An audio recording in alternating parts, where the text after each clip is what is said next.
ตามลมทนีส่งเสียงละงมผสมเสียงนกวีโวสองมือกำปืนยืนยามตามป่าดงดอนน้ำเหน็ดบ่เคยอาทรสั่นคลอนทหารสายแดนเพื่อชาติประสาของเราสุขสมห่มเย็นเว้นคืนยืนยามบ่เว้นยาเข็นบ่เคยคอนแค้นกอดปืนยืนยาม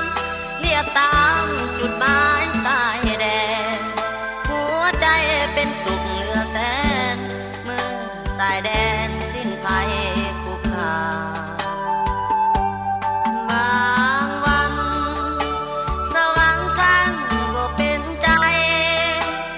ปล่อยลมฝนทำให้ยุงลายก็โห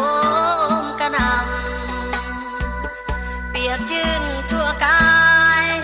บ่ไหวจากการเวรยาม